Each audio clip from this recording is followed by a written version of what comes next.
everybody to another wisdom talks and meditation, and we'll be talking about the power of prayer with our friend Acyuta Gopi today. So really happy everybody's here, and I can see she's coming onto our Instagram channel. If anybody hasn't connected so far to Instagram, please do. It's Jagannath_Dasa, and of course we have lowercase .gopi who's also on Insta. Can you hear me? I can hear you. We're good. Way, we're on. And we're also on our lovely Facebook as well. So thanks everybody for joining and welcome again. And it's so nice that we can carry on these lovely series of power of prayer. And I was having a thought. It was just like a bit of a how much prayer means to us. Yesterday, I was quite fortunate. I did a talk at KPMG, which is a UK, well, it's not just a UK firm, but it's a firm here. And we were talking about Sanatan Dharma or Hinduism. And, the aspect of power of prayer came up quite religiously, no pun intended. And then I was just feeling, Acyuta Gopi, that I was thinking, just going through the Bhagavatam, the Srimad Bhagavatam. And for those that don't know, the Srimad Bhagavatam is, we talked about the Bhagavad Gita. The next stage after reading the Bhagavad Gita is the Srimad Bhagavatam. By the way, this is one type of canto, and this has got 4 parts. This is 10. So this is the Bhagavatam. So it's one of these is the size of the Gita multiplied by quite a few more, isn't it? And I was just thinking that Canto 1, Chapter 8 talks about the prayers of Queen Kunti. Canto 1, Chapter 9 talks about the prayers of Bhishma Dev. Then we got Canto 2 that talks and text 9. Chapter 9 talks about the seed verses in the Srimad Bhagavatam about praying. And then we got Canto 3, Chapter 31. Then Canto 4, Chapter 9. Then it goes on. Canto 6, Chapter 2, where it's also prayers of the holy name. And then, of course, all the way, Canto 7, Chapter 9, prayers to Nrsingadev. On and on and on and on it goes. And then the realization came. When I said the 3 Ps, the first P, Bhagavad Gita is the first P, which is the principles, learning Krishna's principles. Then the second P for the Bhagavatam is learning his pastimes, I was saying. But now, looking at the threads which join the Srimad Bhagavatam together, it's praying. It's prayers all the way through. You can see devotees praying to the Lord. Why didn't I pick that before? So it's not just pastimes, it's actually deep meditative prayers to the divine that they're all doing. Sudama did it, everybody did it, all the cantos have it. Yeah. Does that make sense? Yeah. And it's true. It's a huge thread that ties things together. I mean, when we look at the 9 processes of devotional service, Vandanam is there. Offering prayers is a key portion of doing devotional service. And what I really like about prayer, especially within the Bhagavatam, is that it's not just one kind of person doing it or one type of person doing it. You've got older people. So you've got Bhishma Dev, you've got queens, you've got Kunti, but you've got young people, you've got Dhruva and Prahlad, you've got demigods like Lord Indra, you've got demons like Prahlad and Vritrashura, you've got all kinds of elevated beings. You've got Lord Shiva who offers prayers. You've got all from the highest people in creation, from Lord Brahma all the way down to an elephant. You've got all of these people Gajendra and beings. Right? Yeah. You've got prayers from all walks of livelihoods and lives, which just goes to show not only the incredible power of prayer, but how easy and simple prayer can be. So when we say easy and simple it can be, The first one that really struck me, and this is Canto 1, Chapter 8, the prayers to Queen Kunti. Now, I think it'd be, she's teaching us, and for those that don't know, the mother of the Pandavas, amazing personality, who went through so many austerities, like not just austerities, calamities. Yeah. And we'll talk about a few, in a bit. But like, for a person that's gone through all that, she comes out with, please keep on giving me these calamities so I always remember you, my dear Lord. It's like usually people pray to go, dear Lord, thank you. Please keep this food coming in abundance. We really, really appreciate it. But the prayer is something more of a positive. Here she's saying, I pray that you give me more and more calamities. I pray that I can constantly remember you through these calamities. I was just mind blown by that. I just want, if you can expand on that. And and that's always, that's a huge section. That's like what everybody remembers about the teachings of Queen Kunti. It's that, that prayer, let there be calamities. But, when I look at it, and I've been looking at that prayer a lot, especially during a pandemic and a lockdown, all of these things that we cannot control, I've been looking at that prayer over and over and over again, because it's a prayer that I ran away from for a long time, because it's a little scary, to say, let these obstacles keep coming and coming. But the interesting thing is, it's not just a remembrance, but what she says is, I wish that all those calamities would happen again and again, so that we could see you again and again. For seeing you means that we will no longer see repeated births and deaths. And so the amazing thing about Kunti is that she didn't just pray to Krishna and then there was a bright light and then she was saved. She would pray to Krishna, who was her own nephew. He was her family member. And she didn't know where to turn, didn't know what to do. She would pray with all of her heart. But at the very end, the fulfillment of all of those prayers and the perfection of her prayers, Krishna would swoop in and save the day presently. Like he would be present with them. She would literally, not just figuratively, but literally see Krishna.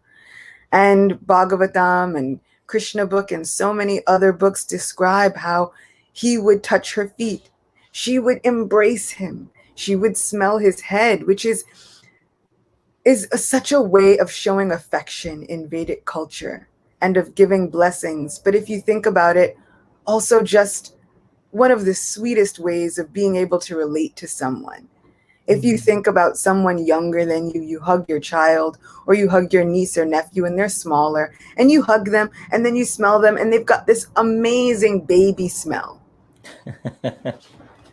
and they talk about that baby smell with all children. And they say there's just something special about it. But Krishna has such a wonderful, amazing fragrance. And can you just imagine, this person is the supreme divine being, but he's so close to you, so familiar to you, that as he is saving your life and he saves the day, you have the opportunity to embrace him close to your heart. And so she says, let these, if that's the price, if seeing you, if that's the price to pay, these calamities are the price to pay, then let it happen. Because each time, every single time she and her family would pray, Krishna would not just leave them stranded, ever. He would appear before them in the most present way possible. And it was a tangible feeling. So these prayers of hers are more than just an abstract idea. She is experiencing Krishna directly in front of her. And one of the most wonderful things that Srila Prabhupada often says is that anyone And he doesn't put any restrictions. Anyone can follow in the footsteps of Queen Kunti and receive that same vision if we just pray the way that she did, if we just Oh, wow. follow her example. So when we say anyone, now we talk about qualifications as well. Yeah. So here it's more of this mood of surrender that seems to be of utmost in feeling, right? So when it comes to praying, it seems surrender is key factor here. Is that right? In my Yeah. And we often think of surrender as a bad thing. We can often think of surrender of, well, I'm giving up all of my autonomy, my control, my free will. But really, surrender is about accepting the truth of things. And what is that truth? Are we really in control? Anything can happen to anyone. People are wonderful people, and they come down with a medical disease, and then what can you do?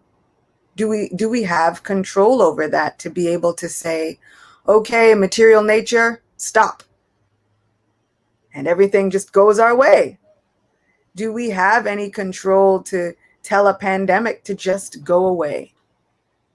So that shelter, taking shelter and surrendering, is actually just acknowledging the truth about ourselves and the truth about the universe.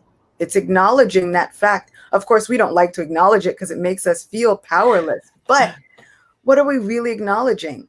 The truth that I'm not in control. I have to accept that. But along with that truth comes another truth. I know someone who is in control. And I can go and talk to my best friend.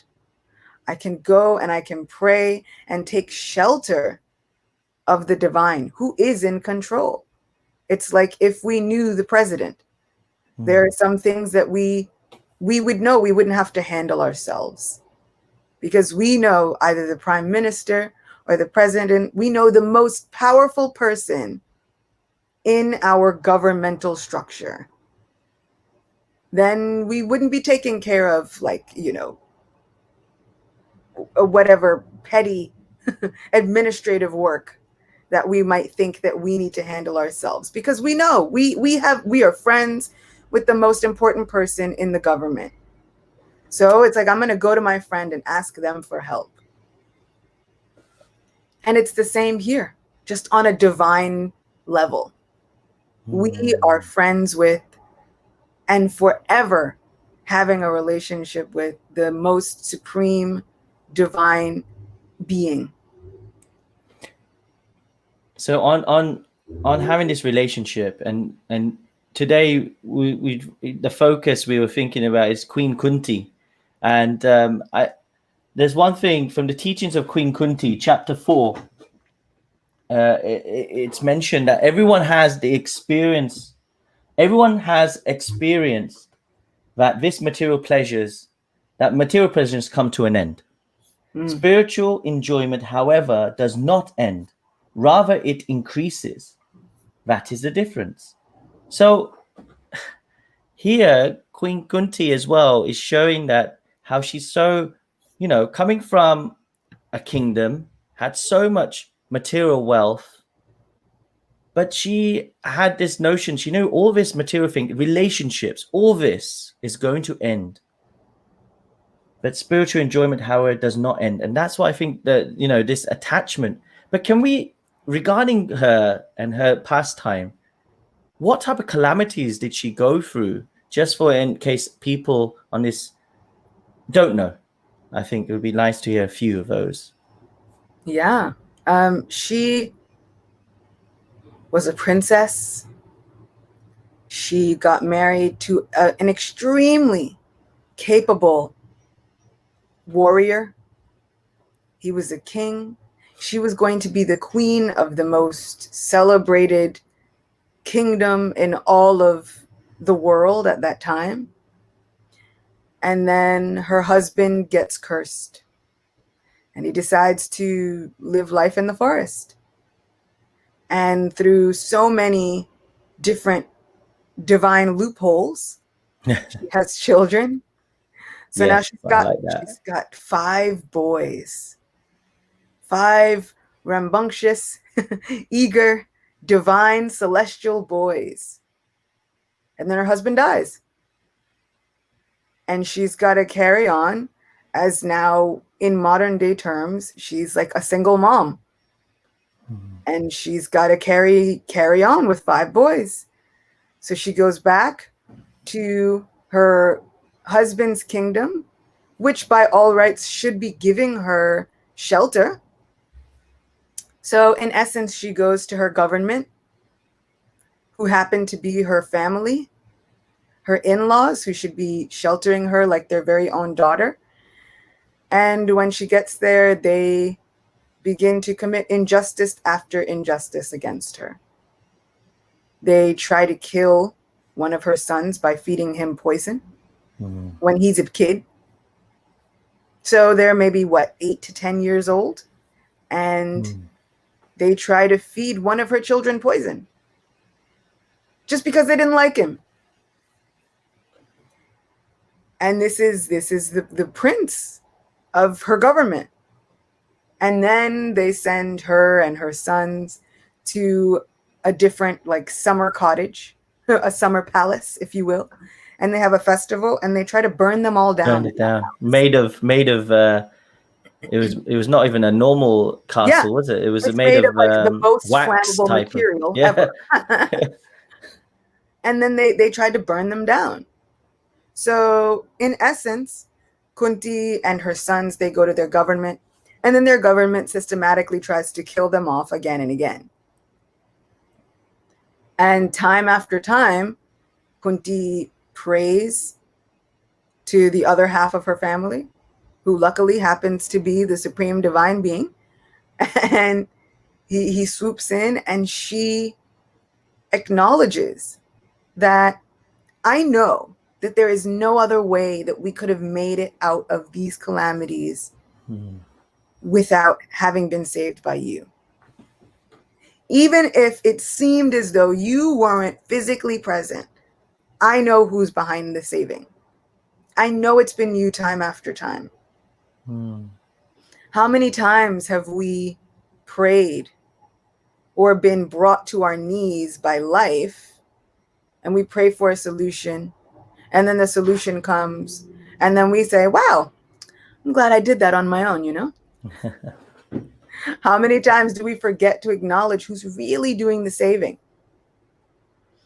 So one of the most beautiful things about Queen Kunti is that she knows, even if Krishna did not seem to be physically there when they are running for their lives through this house of lac or wax, you know, but she understands, I know who really did the saving. I know there was no other way that we could have maintained our lives. There's no other way that we could have escaped other than by your inconceivable spiritual grace and mercy. It is those blessings that helped us through everything. So and I think just on this aspect of how surrendered she was, Shreya Priya asked a question. In today's Kali Yuga being the time of quarrel and hypocrisy, is it possible to develop that kind of devotion and love towards Krishna or the divine? Kunti Devi was a pure devotee of the Lord. How can we develop that standard of devotion now? So, yeah, very good question. It is. It's a very good question, and it's a poignant question, and it's a question that gets asked a lot. Oh, but we hear about these people. She was 5,000 years ago. Yeah. You know, what about us today? My counter question is, and Srila Prabhupada will often kind of make this point in a different way. What do we have another choice? Do we have some other choice? You know, we look around. Can you stop a pandemic? Can we stop an earthquake? Can we stop a tsunami? Can we stop a hurricane? We are simply fooling ourselves into thinking we have some other choice. We convince ourselves that, oh, there's another way that I can handle this. We convince ourselves that there is someone else to place our faith and devotion in. Whether it's a boss, whether it's a job, whether it's a medical doctor, whether it's ourselves. I will get through this by my own strength and might. What strength and might do we have? Every time I think that I am strong, I remember you come down with a stomach virus, and then you remember I am not strong at all. I can't even control my own body. You know, we see there are so many people who are great. They're great people. They're good people.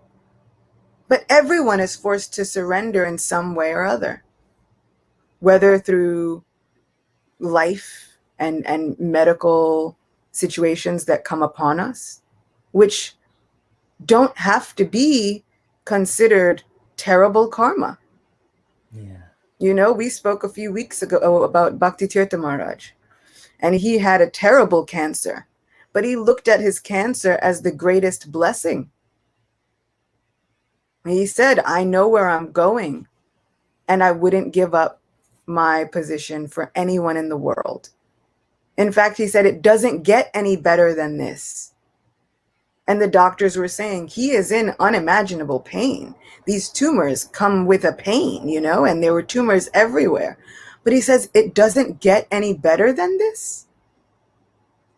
You know, that's surrender. That's devotion.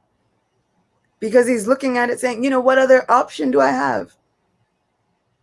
What else am I going to take shelter of? Am I going to take shelter of medicine, which is already saying we can't help you? This is it. This is the end. Or do I take shelter of the divine with that faith and that trust that I know where I'm going? I have the best divine friend, and his shelter is the ultimate, the supreme abode.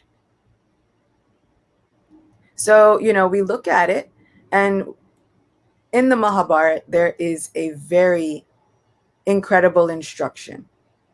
Kunti Devi's oldest son, Yudhishthir, is talking to the embodiment of righteousness, Dharma. And Dharma asks him a question. He says, what is the most amazing thing in this world? Yudhishthir says, the most amazing phenomenon in this whole creation is that everyone sees that people are dying. Everyone knows that we have to die. And yet everyone still thinks it won't happen to me. To me. So it's the same question, you know? Well, how are we supposed to surrender? And the most amazing thing is that there is no other choice. But we convince ourselves that we have this avenue and that avenue and this avenue. We can escape having to surrender. We can escape the shelter. We don't have any other choice. This is all we've got. Everything else is the illusion that we comfort ourselves with. This Krishna Priya has just come. That's exactly what's going on with this pandemic. Yeah. And it's really nice what Sri Priya was saying. Yes, that question's asked a lot. And that's why actually right now is the best time for us to really practice devotional service. Because if you think about it, and this is in the teachings of Queen Kunti, chapter 26, it says, a conditioned soul cannot reach the absolute personality of Godhead by his imperfect endeavor. And therefore, it is wonderful that Lord Shri Krishna, in the form of Lord Gauranga, has made it easy for everyone to approach him. So I will read it again because I think this is I think the pinnacle. It's so important that a conditioned soul cannot reach the absolute personality of Godhead by his or her imperfect endeavor. And therefore, it is wonderful that Lord Krishna, in the form of Lord Gauranga, has made it easy for everyone to approach him. So that was when Queen Kunti was on this planet, was Treta Yuga. Treta Yuga, right? Dwapar Yuga. And now we are in Kali Yuga. And Lord Gauranga is the ambassador of this age. This is the time. And these words is what it means. So, Sri Priya, there is hope. Don't worry. The main thing is your sincerity and surrendering, as we're talking about. That is what will take it to the next level. Thank you so much. I'm just blown away in a way that we're quite fortunate, even though right now it's a time of quarrel and hypocrisy. Even now we've got pandemic going on, and yes, there is this. There is the saying that people say is that when there is problems, when we can see through them and find opportunities, that's real success. And here, and that even if that means that you come to the divine in, should we say, sorrow, but the prayer is helping you to elevate. Others in the business world, when they see tragic things happening, they'll still find opportunities out of those failures, etc., to excel. So both ways, the lesson here is calamities should help us they'll do two things. One is they will drag us down if we let it, but find the opportunity in it. And here the opportunity, Queen Kunti is showing that give me more and more calamities so I can always remember you. It's just something that really, in a way, I can connect with the message, but I disconnect because the last thing I personally want is loads and loads of calamities. Yeah, I think that's the same with everybody. Nobody wants them, and that's why I would often close the book right there. Like I'm like, and we're done. I would often close the book because that's a scary thing to ask for, but can we stop them? It seems like they're coming anyway. Did anybody ask for a global pandemic? I hope not. Yeah. No. And even if they did, you think, okay, but that's one person's perspective, I don't think anybody said, what I think, I wish, the whole world just could be locked down. I don't think there's anybody who wished for that, but it happened anyway. I don't think anybody wishes for the loss of a job or the loss of a family member or that kind of grief. And then it happens anyway. Yeah. And so what's amazing is Prahlad Maharaj, in his own prayers and in his teachings to his classmates, he tells them it's going to happen anyway. This is the balancing scale of material nature.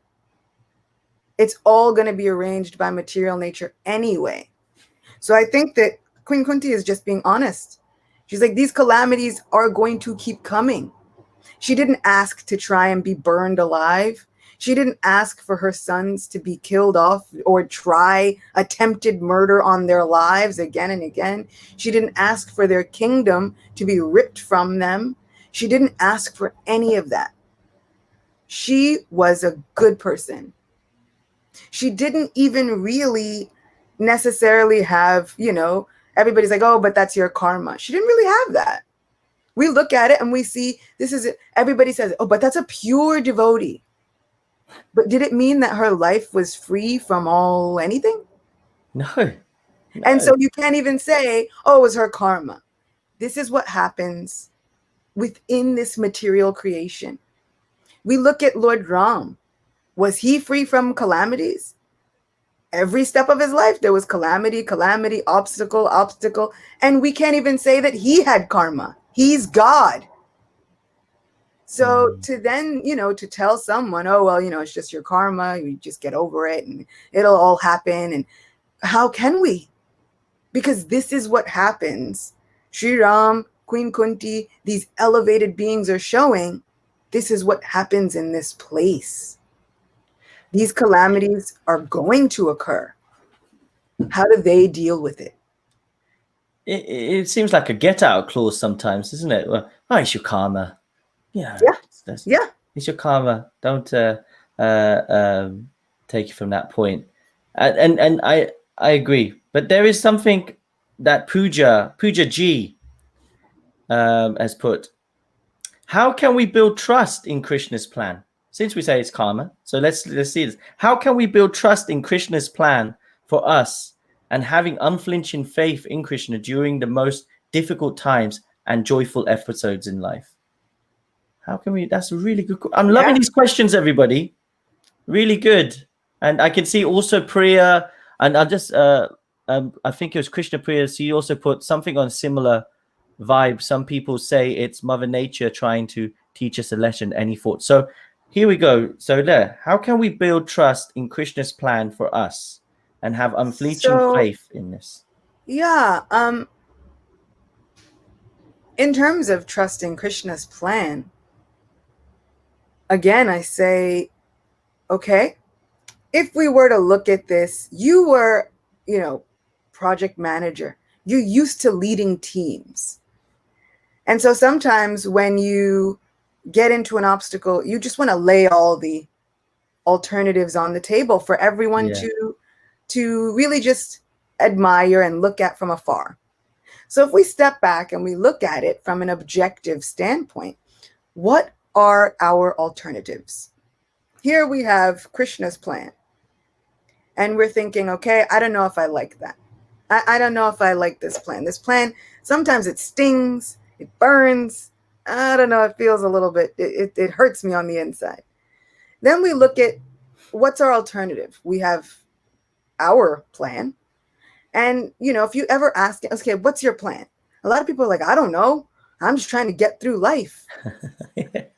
So, but sometimes, somehow, we put all of our eggs in that basket. We put all our faith in that. I don't know. I'm just trying to get through life, And it's like, well, what does that mean to get through life? I don't know. Life's bigger than me. It's like, so then wouldn't we want to put our faith in the person who's bigger than life? When you hear that saying, oh, they're larger than life, but Krishna really is. He's larger than life. You and I both know, Jagannath, you've said it, I've said it. Durga means prison. We look at this material creation and we look at the person who is in charge of all of this. And she doesn't hide anything. She's not like, waiting in the wings, lurking in the shadows, like, got you, As we look at material nature, Durga means prison. So she's not hiding anything. She's saying, okay, this is my domain. I'm the boss. You can try and be the boss, but I'm way stronger than you are. And I've got this whole setup. And so my Guru Maharaj, he gives a whole lecture about it. And he says, we are in this place which is called a prison. We are in this place that we know has all of these obstacles and calamities. And then we see pure souls who say, they extend their hand to us and they say, come, just take my hand. I'll bring you out of this prison to a place where there is no fear, no anxiety. There's a better place. And we say, no. I'm caught up with so many of my obligations. Sometimes you get a job within the prison, you're moving rocks from one place to another. I'm too busy moving these rocks from one place to another to think of anything outside of this love it. Entanglement. So, it's all project managing those rocks being moved from one side to another. I'm a very busy project manager. I've got to oversee other people moving their rocks from one place to another. I can't think about anything outside of that. But the minute we come in contact with any of the big things in life, the first thing we do, everybody gather together and say prayers, because we know there's got to be something more than this. But then we forget. You know, and that's what I was saying in the very beginning. How often do I forget when the blessing comes through? I say, "Oh, I'm glad I got through that on my own." I'm looking here as well. Shakti Avesh Avatar said, I was meditating exactly on this topic. Thank you for deepening and vocalizing what I wasn't able to capture fully. I'm sure he was. He's a deep guy, this guy. Yeah. And everyone that don't know, you know, he is the lead for Fortunate People. And he's working really hard right now to bring the holy name to the whole world. We've got a lovely festival, World Holy Name Festival, coming soon. So I just wanted to put that plug there because I think it's really important. So if you're feeling low, join the grad. I wish I could make that rhyme, but something that rhymes with low, I don't know. But if you're feeling low, all I say, the place to go is the World Holy Name Festival. You did it. So, there we go. It came out. Look, I put it on the spot, and this is what happens. This is what we call live sessions, guys. But you know, it's you know, you're making some really deep, impactful points here, which I think I'm looking at the comments, and people either putting a heart, a wave, they're really feeling connected. And actually, Crystal 108 is just, thank you for sharing. I've realized very late in life how blessed I am by Krishna.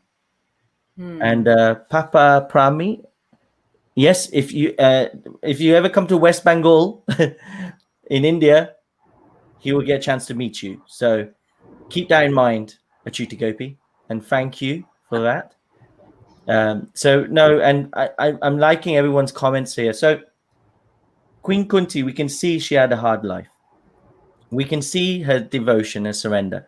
And if you think about it, this happened long time ago, and we are talking about it now. She, in a way, is an emblem for us to really imbibe the mood of surrender and the mood of actually how we can love the divine. Because let's face it, when good things happen, hey, you're my best friend, the divine. When bad things happen, and I may not be talking about everyone out there,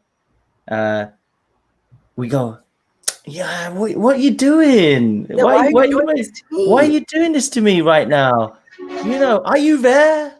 Yeah. Does that go through anyone's minds? I just want to see on the chat. Put a heart if that's the case in any shape or form. Do you ever have that type of feeling?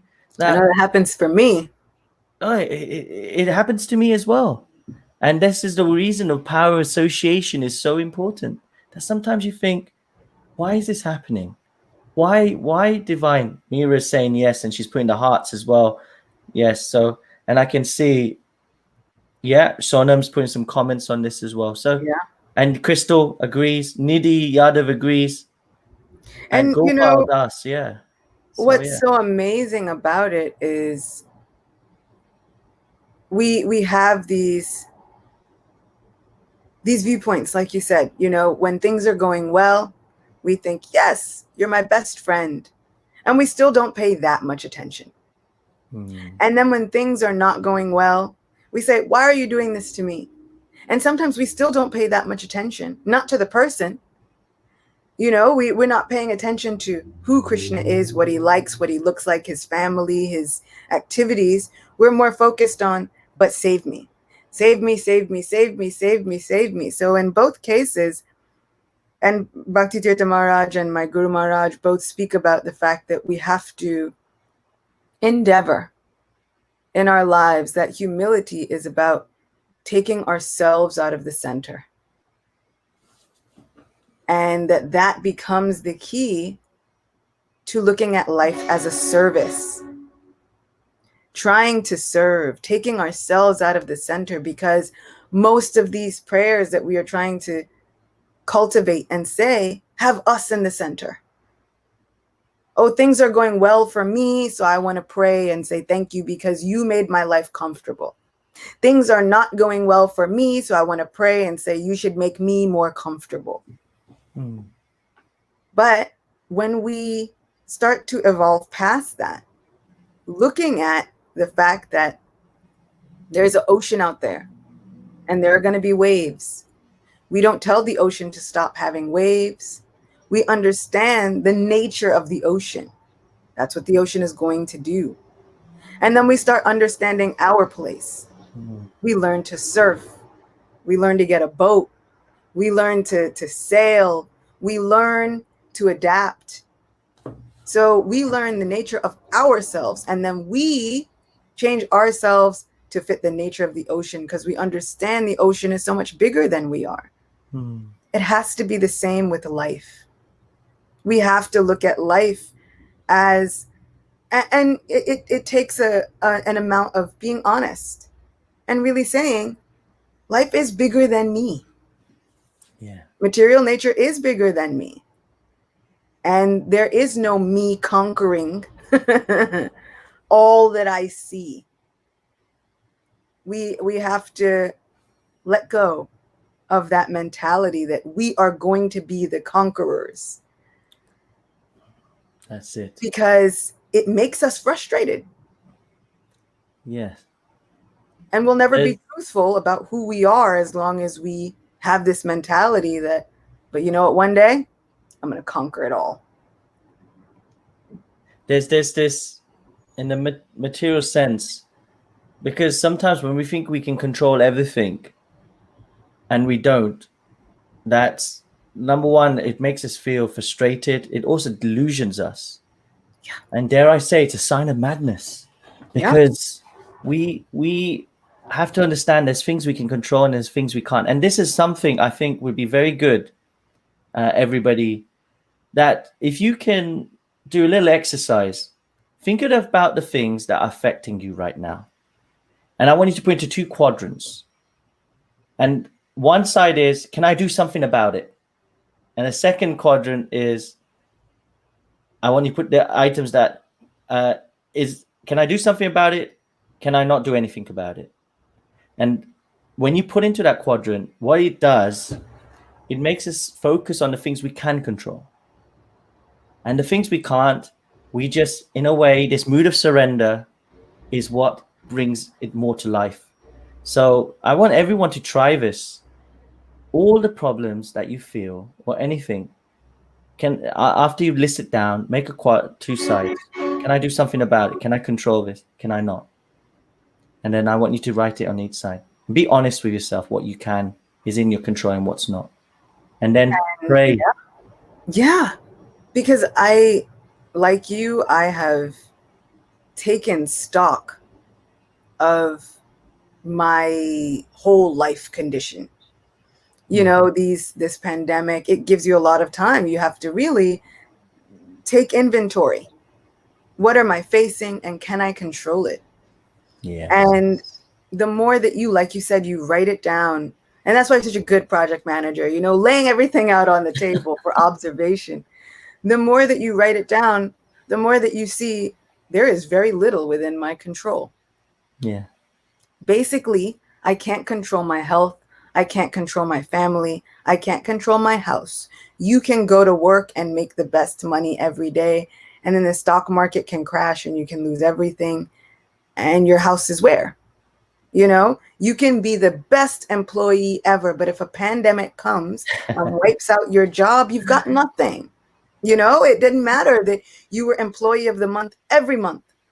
If that corporation is no longer there, what do you do? So in looking at it and saying, wow, there's actually very little I can control. The one thing that is always within my control is where I place my faith. That is the one thing that is always within my control. Where do I place my faith? Where do I place that identity of myself? What am I linking it to? Am I linking it to, I am the CEO of this corporation and that is my identity? Because then after you retire, what happens? And people face this crisis. You know, there are people who retire and they say, well, what makes me relevant in life? And they have a crisis. So because it's like, where have I placed my faith? because that's what I link my identity to. So what can I link my identity to that is everlasting, unchanging, and always existing? That is our shelter and our surrender to the divine. If we link that as part of our identity, then we're always relevant. We always have something to place our faith in. And our identity never changes. Our identity remains the same throughout because I am a servant of that all-encompassing, all-loving divine being. You know, having that faith in the divine, somebody may come out with, well, I don't believe in the divine. And I was just thinking, what's the harm in believing in the divine? Like, you know, like before you're saying that we don't have a choice, but let's say, what if you don't believe in it? What's the worst that can happen? Because if you don't believe, then nothing anyway. But if you don't believe and try, then hey, there may be a divine. So I just thinking just there, it just came. And I just want to say, D Glitch 241, your question is great. I had somebody else ask me exact same question. And just for the purpose of we're talking about right now, I'm happy to correspond to you directly on that subject, just the difference between Krishna, Rama, and Bhagwan Vishnu. So please just DM me and connect with me, and I'll share what I shared with somebody else that asked the exact same question, just for time. I hope that's okay. I'm looking here. Surendran Suru, nice conversation, both of you, regarding present lifestyle. Thank you, and thank you for tuning in. It's really appreciated. I think these conversations, what Acyuta Gopi and I want is that, number one, what can we learn, not from the management lifestyles of the books coming out right now, but the best guidebook to life that we know on this planet. And it's the Bhagavad Gita, it's the Bhagavatam. These are the books that will help in these situations, and how we can make it relevant and help in that time and age. So I just want to say thank you for today. It's been fantastic. And I'm also wanting to, hopefully, in the mood of prayer, have a lovely prayerful kirtan. Because, of course, that is one way we devote and give prayer to the Lord as well. So thank you on that. Is that okay, Acyuta Gopi? Yes. Let's do it.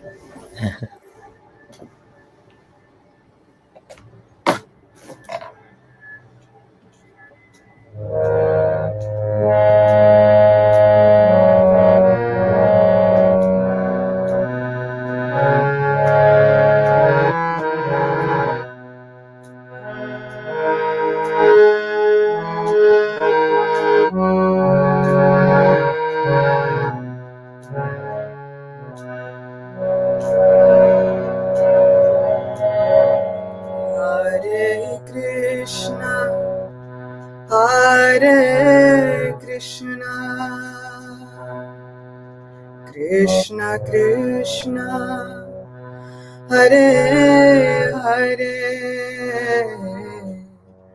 Hare Rama, Hare Rama, Rama Rama, Hare Hare,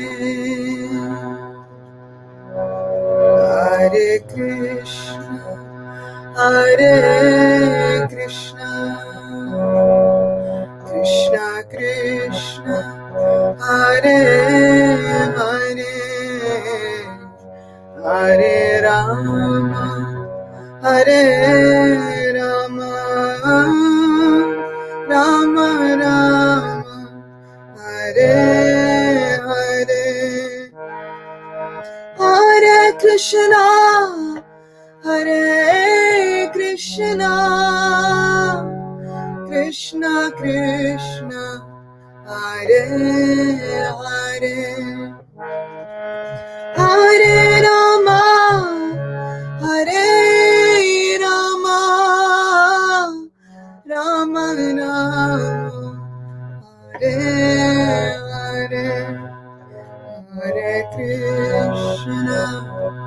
Hare Krishna, Krishna Krishna, Hare Hare, Hare Rama, Hare Rama,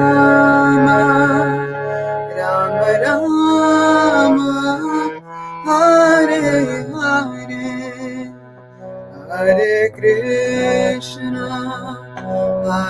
Krishna, Krishna Krishna, Hare Hare, Hare Rama, Hare Rama, Rama Rama, Hare Hare,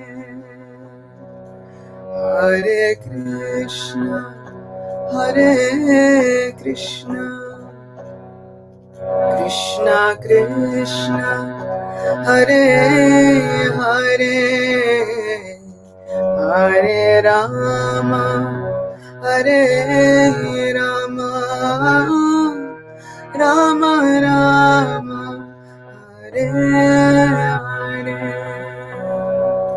Hare Krishna, Hare Krishna, Krishna Krishna, Hare Hare, Hare Rama, Hare Rama, Rama Rama, Hare Hare, Rama Rama, Hare Hare, Krishna Krishna, Hare Hare, Krishnaya Vasudevaya, Devaki Nandanaya Cha, Nanda Gopal Kumaraya, Govindaya Namo Namaha.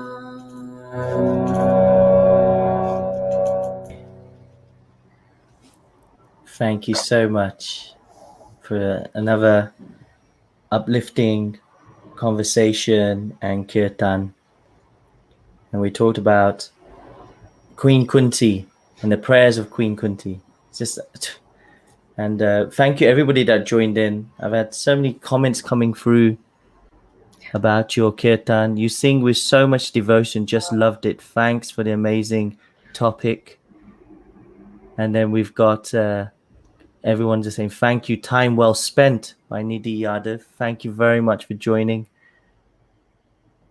Crystal 108 says, I love your live streams so much. I'm learning always. Thank you both.